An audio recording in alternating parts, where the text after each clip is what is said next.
Radio Pays. Souvenez-vous, c'était il y a un an, en novembre 2021, des milliers de magistrats signaient une tribune publiée dans les colonnes du journal Le Monde pour alerter l'opinion sur l'état de la justice, manque de moyens, accumulation des dossiers, conditions de travail jugées indignes et jugement à la chaîne avaient poussé magistrats, greffiers et avocats à rejoindre les rangs d'une mobilisation historique, car inédite en France et suivie en Guyane par les professionnels de la justice.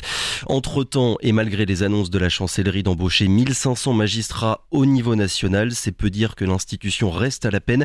Raison pour laquelle c'était il y a 2 mois maintenant, et là je ne parle que de la Guyane, les chefs de juridiction déclaraient le début d'un mouvement de justice morte. L'annonce était intervenue alors que le ministre de la Justice, Éric Dupond-Moretti, était sur le point d'arriver sur le territoire avec la promesse d'enfin répondre au manque structurel des moyens alloués à la justice guyanaise. Pour en parler, Marez Abbassi est donc avec nous ce matin. Bonjour. Bonjour Victor. Et merci d'avoir à nouveau accepté notre invitation. Je le rappelle, Marez Abbassi, président donc du tribunal judiciaire de Cayenne. On vous avait reçu l'an dernier à ce même micro pour déjà parler à l'époque des problèmes rencontrés. Rebelote en quelque sorte, il y a 2 mois, vous aviez vous-même prononcé des mots forts en annonçant tout simplement que vous étiez arrivé à un point de rupture. 2 mois plus tard, et on va revenir dans les détails des annonces qui ont été faites. Votre impression générale, on va dire, ce matin, sur l'état actuel de la justice guyanaise, comment se porte-t-elle? Comment allez-vous collectivement? Alors tout d'abord, je souhaite vous remercier pour votre invitation. Pour un juge et encore plus pour un tribunal, la place occupée dans une radio, dans une télé, n'est pas une place naturelle. Pourtant, il faut se saisir de ces moments pour que les citoyens, et en l'occurrence les citoyens guyanais, puissent comprendre un peu mieux leur justice. Et vous savez à quel point nous sommes attachés avec le procureur de la République et les chefs de cour de la cour d'appel de Cayenne à ce que les uns et les autres nous comprennent. Voilà. C'est vrai que je le précise aux auditeurs, ça n'est pas quelque chose de classique, on va dire, que des magistrats et des présidents de juridiction comme vous se déplacent dans les médias locaux. Tout à fait, juste pour expliquer à tout le monde, la loi prévoit des dispositions pour que le procureur de la République puisse s'exprimer sur les affaires en cours, les affaires pénales. Sinon, il n'y a rien.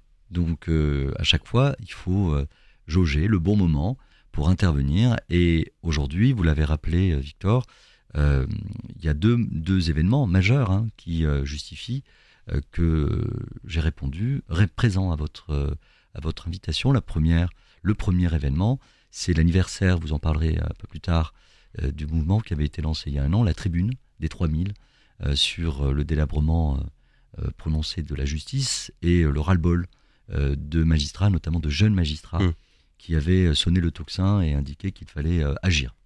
Et puis, effectivement, le 29 septembre 2022, nous avons, avec le procureur de la République, annoncé publiquement le lancement d'un certain nombre d'actions dans le cadre de ce que nous avons appelé la justice morte. Alors, aujourd'hui, 2 mois après, un certain nombre d'annonces avaient été faites par le ministre de la Justice, M. Dupond-Moretti, et son équipe, qui était venue nombreuse en Guyane pour nous apporter un certain nombre d'éléments. Donc 2 mois après, un certain nombre de choses ont pu être réalisées, mais pas toutes.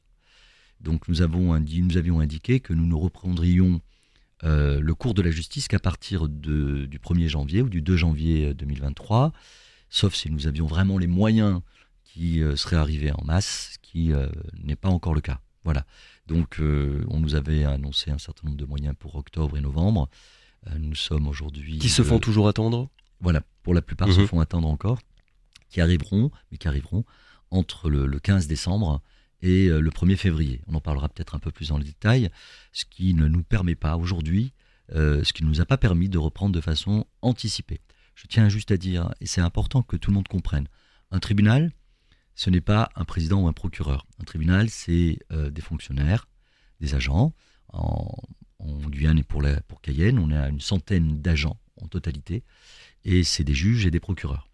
Donc nous avons fait le choix avec le procureur de la République de réunir tout le monde dans le cadre d'une assemblée générale ou d'une commission pour obtenir l'avis, recueillir cet avis pour savoir ce que pensaient les uns et les autres. À l'unanimité, je dis bien à l'unanimité, des magistrats et des fonctionnaires, des agents, Donc pas uniquement les chefs de juridiction, tout le monde était favorable finalement au prolongement jusqu'au 31 décembre. À l'unanimité. Il n'y a pas eu une seule voix pour s'opposer à cela, pour une raison vitale. On nous a ici et là reproché d'avoir utilisé le terme justice morte. Et comme je l'indiquais, une justice qui n'est plus capable de se mettre en mouvement et de répondre convenablement aux attentes des justiciables, alors c'est qu'elle est soit endormie, soit elle est morte. En l'espèce, j'appelle de mes voeux la résurrection de la justice dès le début du mois de janvier, mais je peux vous assurer que nous étions arrivés à un stade où nous n'étions plus du tout en capacité de rendre cette justice dignement. Parce que c'était ça aussi l'objectif, de la rendre dignement.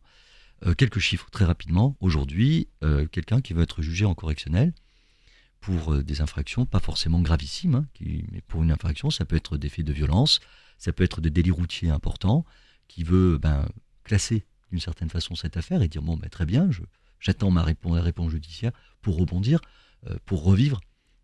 On renvoie les dossiers et il ne pourra être entendu que 1 an et 4 mois après son arrivée ici, à peu près, ce qui est quand même un délai extrêmement important.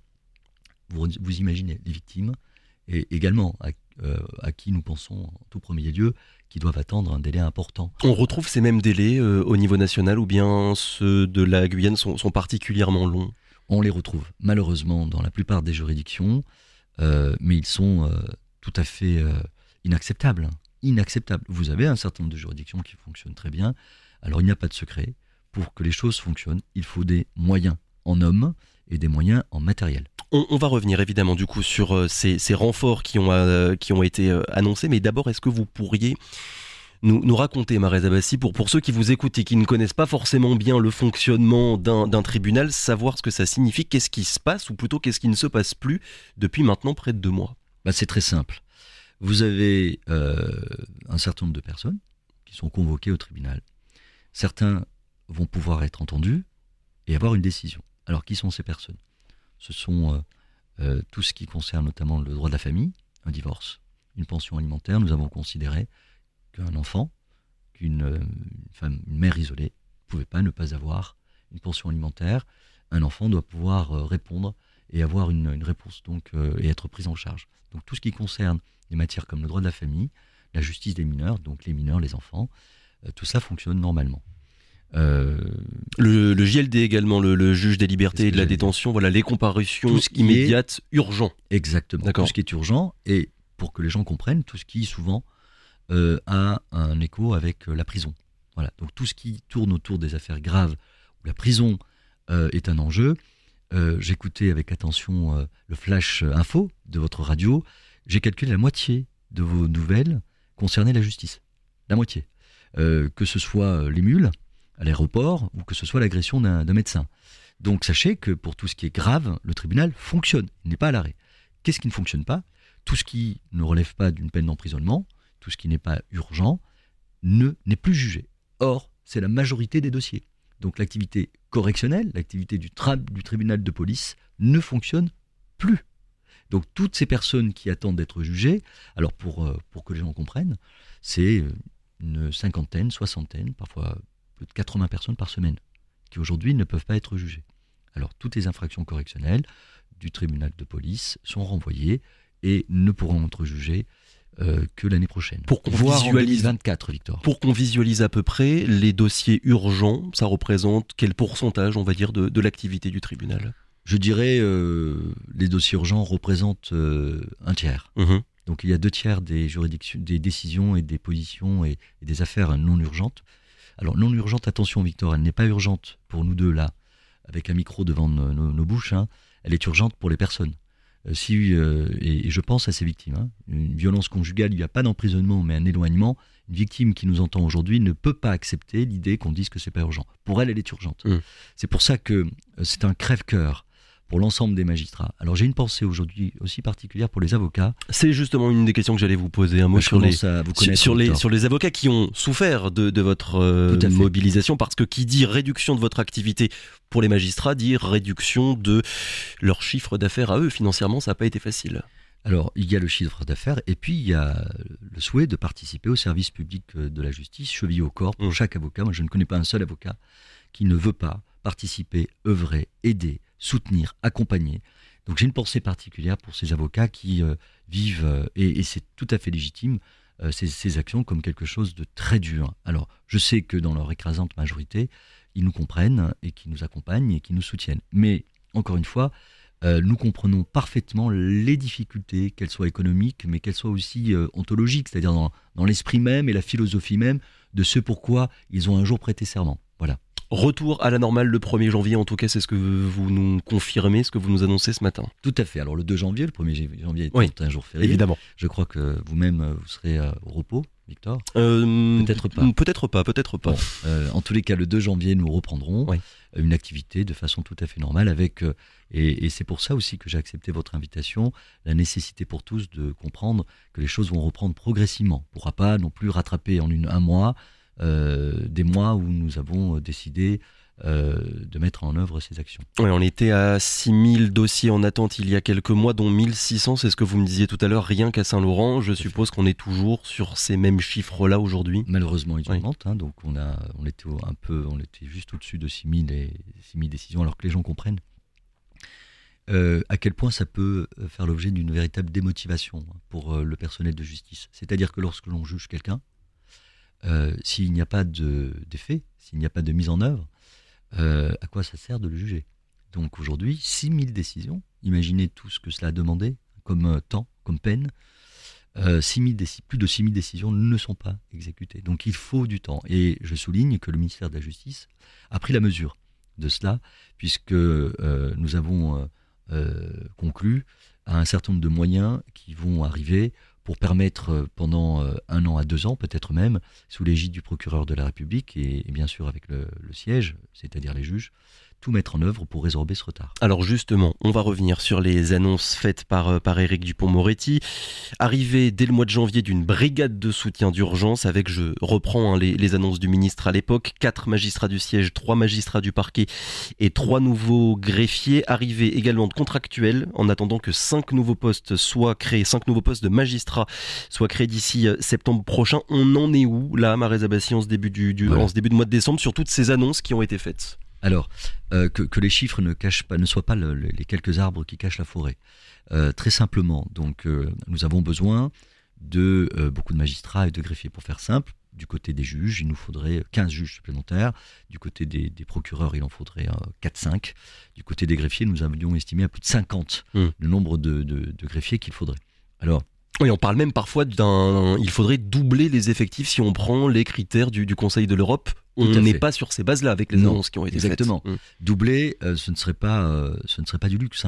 Je rappelle que la population guyanaise n'est pas celle que nous traitons officiellement. C'est-à-dire que les chiffres officiels sur le nombre d'habitants en Guyane ne correspondent pas à ceux que nous voyons. C'est-à-dire que nous ne recevons pas que ceux qui sont dans les tablettes de l'INSEE. Nous recevons tout le monde au tribunal et on est à une population estimée à celle de Bordeaux.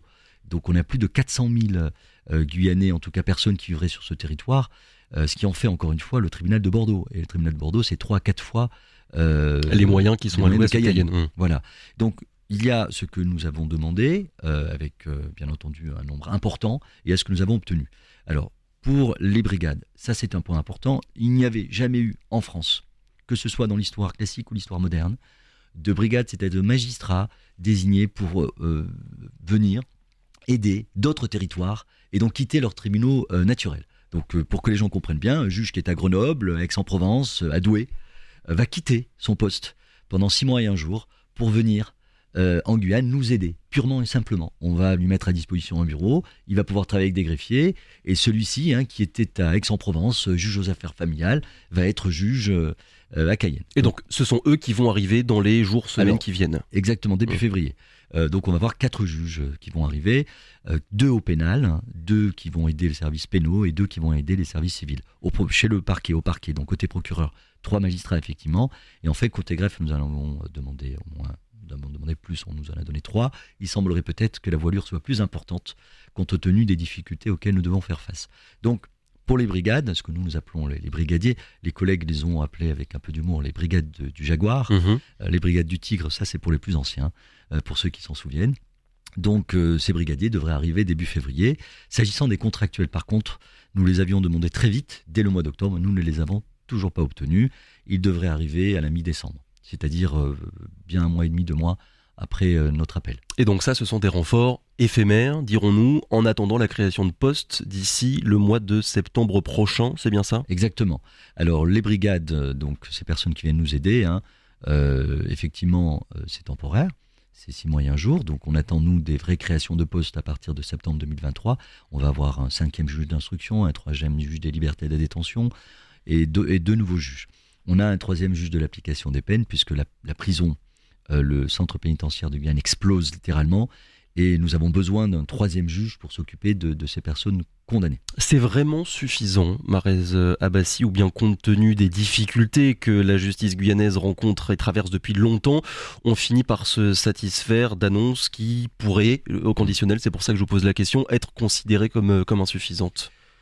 Alors c'est le verre à moitié vide ou le verre à moitié plein, Victor. Donc je suis un éternel optimiste. Et je vois le verre à moitié plein et je me dis que nous avons déjà obtenu des moyens pour nous aider. Mais ce n'est pas suffisant. Il faut un plan Marshall pour la Guyane. Il faut un plan Marshall, pas seulement pour la justice, mais pour tous les autres corps de métier, toutes les autres administrations. Je pense à la police, à la gendarmerie, qui ont besoin d'un effort massif pour pouvoir répondre aux nombreux défis qui se posent à nous. Je le disais, il nous faudrait plus de 40 à 45 juges pour fonctionner normalement. Et nous en aurons, avec le soutien du ministère, 15 de moins. Voilà. Donc, il nous faut encore et encore plus de moyens pour pouvoir répondre de façon efficace et digne, avec des délais raisonnables. Peut-être que vous me poserez la question, mais il en va aussi de la confiance que les citoyens guyanais auront pour leur justice. Je reviens d'un déplacement aux Pays-Bas, où j'ai rencontré des présidents et des juges néerlandais, dans le cadre d'échanges, parce que c'est important de voir ce qui se fait ailleurs. 80% des Néerlandais ont une opinion positive de leur justice. C'est donc la première institution aux Pays-Bas qui obtient le plus grand satisfecit. En France, 63% dans le dernier sondage des Français n'ont pas confiance en leur justice. Nous sommes l'institution qui est la plus incriminée de la part des citoyens. Comment cela se fait-il ? Et là, on parle de chiffres au niveau national. Nous n'avons évidemment pas d'enquêtes qui sont faites auprès des Guyanais. Je ne sais pas si vous allez lancer ça, Victor. Je serais très intéressé, d'ailleurs à titre personnel, de savoir, mais ne nous leurrons pas. Pour avoir une justice acceptée et appréciée, encore faut-il que nous puissions répondre de façon humaine et digne à leurs attentes. Et juste, Victor, expliquer que c'est l'objectif de tous, des magistrats, des fonctionnaires, des avocats, des huissiers de justice, donc des commissaires de justice. J'aimerais tenter de comprendre quelque chose. En votre qualité de président de tribunal, vous écrivez, vous faites des rapports à Paris depuis longtemps pour leur faire remonter, on va dire, tous ces manquements dont on parle depuis tout à l'heure. Je suppose, du moins j'espère, que lorsque Éric Dupond-Moretti, le ministre de la Justice, est arrivé en Guyane, il n'a pas totalement découvert votre situation. Qu'est-ce qui fait que la prise de conscience de la part du gouvernement, de la part de la chancellerie, soit aussi lente concernant les difficultés rencontrées par vos équipes en Guyane ? Alors je crois, Victor, qu'il faut inscrire votre question dans l'approche plus générale de la justice. C'est une institution qui a toujours été mal aimée, qui a toujours été considérée comme une institution contre. Moi je dis souvent la justice est pour, c'est pas contre. Donc depuis des siècles, pour ne pas dire plus, ça a été une justice des riches, ça a été une justice qui était une justice de classe. Il a fallu très longtemps pour avoir une justice qui est une justice qui a commencé à avoir une structuration proche des gens, avec des concours. Victor, moi, mes parents ne sont pas allés à l'école ou quasiment pas. J'ai réussi un concours républicain arrivant de Marseille. Je ne suis pas un enfant de riche, je ne suis pas issu de ce qu'on appelle la plutocratie ou l'aristocratie, peu importe. Donc cette justice, elle se démocratise. Alors pourquoi est-ce qu'il faut toujours en faire plus pour être entendu ? Pour une raison simple, c'est qu'elle est très lente, et que, quand je dis elle est lente, c'est elle est lente dans la mobilisation et dans le mouvement. Des rapports, il y en a eu énormément. On n'a pas attendu Marez Abbassi, Leclerc, ou qui sais-je, pour en lancer des rapports. Je pense à tous mes prédécesseurs. qui, depuis longtemps, envoie des rapports à Paris. Je pense à tous les chefs de cour qui se sont battus et qui se battent encore aujourd'hui pour le tribunal judiciaire et pour la cour d'appel de Cayenne. Malgré tout, et petite parenthèse, est-ce que c'est difficile pour qu'on réalise ce qui s'est passé quand même il y a 2 mois avec cette mobilisation inédite de votre part et de vos collègues, à quel point c'est difficile de prendre la parole ouvertement et de rentrer dans un affrontement direct avec le ministre qui était sur le point d'arriver quasiment au même moment? Mais parce que la communication et la capacité à prendre la parole n'est pas dans l'ADN des magistrats. Il faut bien comprendre ça. Moi, je dis souvent, je l'ai dit dans votre antenne, la grande muette, c'est la justice. Et donc, à chaque fois qu'on prend la parole, on se pose la question de chaque mot. On a un devoir de réserve. On a également la nécessité de faire attention pour que nos mots ne se retournent pas contre nous. Vous le savez très bien, Victor. La justice, par exemple, c'est souvent le prisme pénal. Donc, on va entendre une affaire. Alors, c'est souvent la justice n'a pas fait ce qu'il fallait. Ou, rappelons-nous de termes parfois extrêmement durs qui ont été utilisés contre nous l'année dernière. Je ne vais pas revenir sur cela. Donc, les rapports ont été envoyés. Il faut de la communication. Il faut qu'on soit présent aussi pour exister. Alors, Éric Dupond-Moretti, d'abord, je rappelle qu'il est venu. Il ne s'est pas déplacé sur tous les territoires. Donc, il est venu. Et il n'est pas venu seul, il est venu avec une équipe. C'est positif. Lorsque Gérald Darmanin se déplace, les gens trouvent ça plutôt naturel, en disant très bien, le ministre de l'Intérieur est là, il va rencontrer la police.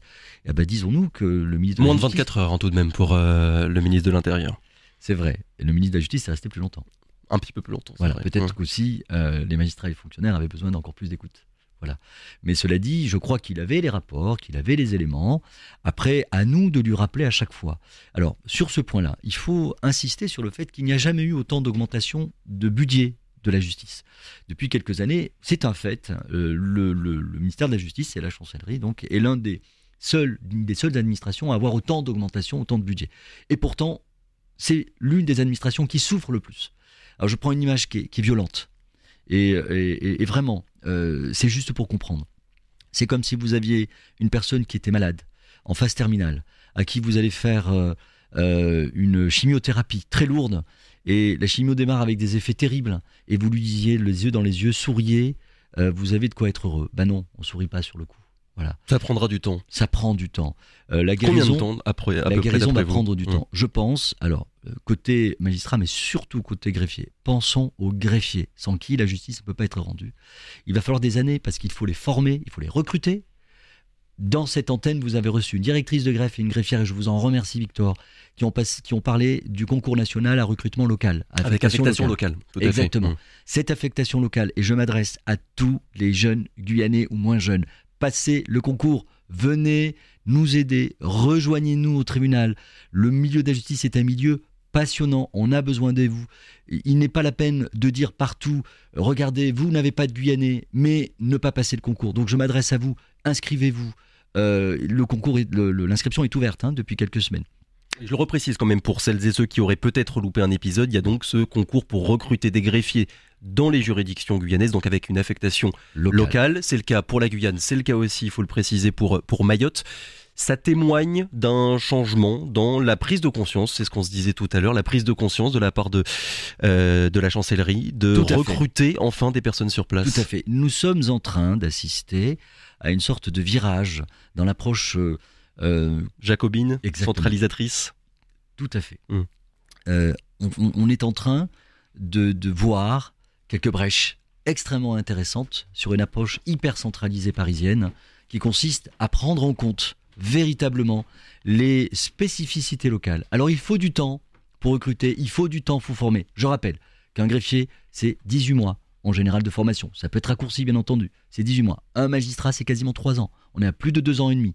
Donc il faudra du temps. Mais il faut tout d'abord y croire parce que aujourd'hui, l'amorce qui est faite avec les brigades, avec l'augmentation, n'est qu'un début. Donc il faut s'accrocher et il ne faut absolument pas céder à l'amorosité. Vous y croyez vraiment? Comment vous posez cette question, Marèse Abbassi?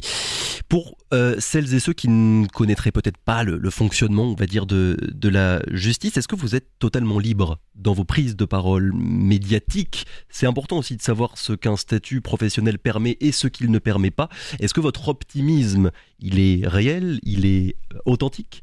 Ou bien il est le fruit d'un certain deal, on pourrait dire comme ça, avec le ministère de la Justice? Je vous remercie pour cette question parce que je suis persuadé qu'un certain nombre de vos auditeurs le pensent fortement. Alors d'abord, il fait partie de ma nature d'être un optimiste. Sinon, je ne serais pas venu en Guyane. Il faut être optimiste pour être magistrat en Guyane. Oui, il faut avoir de l'optimisme, et puis il faut avoir aussi une forme de, comment dirais-je, de déterminisme dans la volonté de relever les défis. Vous savez, avant de venir ici, on m'avait proposé un poste très intéressant dans le sud de la France, qui n'aurait pas déplu à un certain nombre de personnes m'entourant, à mes proches. J'ai choisi la Guyane. Donc ça, c'est pour votre optimisme naturel et personnel. Maintenant, sur votre fonction et votre statut. Alors, sur le statut, sur la problématique professionnelle, je dirais qu'il y a des deux. Il y a des deux. Je ne vais pas vous mentir. Je ne vais pas vous dire que je me suis levé ce matin, je ne suis pas le oui-oui de la justice. Et d'une certaine façon, je ne suis pas aussi le robot manipulateur, je ne suis pas la marionnette d'Éric Dupond-Moretti. Donc c'est les deux. Je ne sais pas si vous êtes marin, Victor. Absolument pas. Absolument pas. Si vous montez sur un bateau, vous êtes le capitaine ou le commandant du bateau, et que le bateau tangue, et qu'il prend l'eau, la première chose à ne pas faire, c'est de ne pas dire à tout l'équipage, écoutez, je vais être le premier à sauter. Donc le petit canot là, de sauvetage, il est pour moi, vous restez sur le bateau, moi je me barre. Non, on y croit. Même si on se dit ça va être difficile et que ça peut couler. Et on y croit d'autant plus qu'on a aussi la certitude de pouvoir être aidé. Donc, dans ma prise de parole, il y a une part où j'y crois vraiment, et puis il y a une partie aussi qui consiste à dire j'ai un discours aussi à faire passer sur la base de ce que le ministère de la Justice, notamment, nous donne et veut nous faire passer. Je termine juste en disant, le Conseil supérieur de la magistrature, qui est l'institution aussi qui peut sanctionner les magistrats, a rendu une décision il y a quelques mois sur la possibilité de communiquer pour les juges. Et il est indiqué que le juge, c'est aussi un homme dans la cité qui doit être capable de pouvoir s'exprimer. Mais attention, avec des garde-fous. Alors mon garde-fou à moi, c'est que je suis président du tribunal, Victor. Vous n'avez pas invité aujourd'hui, pour parler de cela, un avocat ni un juge. Vous avez invité le président du tribunal. Mais voilà, c'est important de le dire pour que tout le monde sache finalement d'où vous parlez. Dernière question. En quelques minutes, Marez Abbassi, sur le ressenti, j'ai envie de dire, finalement, des magistrats. On a souvent, parfois, tendance à oublier, on va dire, l'aspect humain qu'il y a derrière la crise de la justice de manière générale. Je suis tombé sur ce témoignage, j'aurais pu en prendre des centaines d'autres, d'une magistrate, elle travaille au tribunal judiciaire de Châlons-en-Champagne, dans l'Hexagone. Je vais la citer. « J'étais noyé, je ne savais plus par où commencer, cela a été compliqué à admettre pour moi, je pensais aux justiciables, je me disais qu'il n'était pas normal, qu'ils attendent des mois et des mois pour que leur dossier soit jugé. » Des témoignages de ce genre-là, Marez Abbassi, est-ce que vous en entendez souvent ici, dans les juridictions guyanaises ? Alors c'est un témoignage qu'on entend de plus en plus parce que la parole se libère. La justice, elle est composée de femmes et d'hommes. On n'est pas des robots. Et on est confronté à quelque chose, c'est la judiciarisation des litiges et du contentieux. Vous avez passé un reportage sur le médecin qui a été agressé. Et il a évoqué, et la première chose que les auditeurs vont entendre, c'est « mais il faut que le tribunal intervienne. Il faut condamner celui qui a pu faire ça. » De plus en plus de gens viennent nous voir et nous sommes submergés. Nous sommes effectivement noyés. Vous savez qu'à Nanterre, au TJ de Nanterre, une magistrate est morte d'une crise cardiaque en pleine audience. Ça a ému énormément de personnes. Ce qu'on est allé voir, c'est qu'en réalité, elle est arrivée à un niveau d'audience et de travail qui était devenu insupportable. Alors oui, c'est une donnée importante. Et il faut que tout le monde l'entende. Nous avons besoin, nous, de pouvoir prendre une décision sans être 1h du matin. Vous savez, quand on est en comparution immédiate, qu'il est 1h du matin, et qu'il faut décider de la vie de quelqu'un qui peut aller jusqu'à 10 ans d'emprisonnement, alors qu'on est crevé, fatigué, on préférerait prendre la décision à 18h ou à 17h. Mais on n'a pas le choix, parce qu'il faut rendre cette justice. Alors, ce témoignage se multiplie et montre à quel point, aujourd'hui, ce plan Marshall, que j'appelle de mes voeux, soit enfin mis en œuvre pour que l'on donne à la justice les moyens de rendre cette justice dignement. Eh bien, dans le respect de l'intégrité de tous. Invité il y a un an, nous vous inviterons, si vous êtes encore en poste, Marez Abbassi, dans un an pour savoir et prendre des nouvelles de la justice guyanaise. Merci beaucoup d'avoir été avec nous ce matin. Je le rappelle donc, président du tribunal judiciaire de Cayenne. Très bonne journée à vous. Merci. Radio Pays.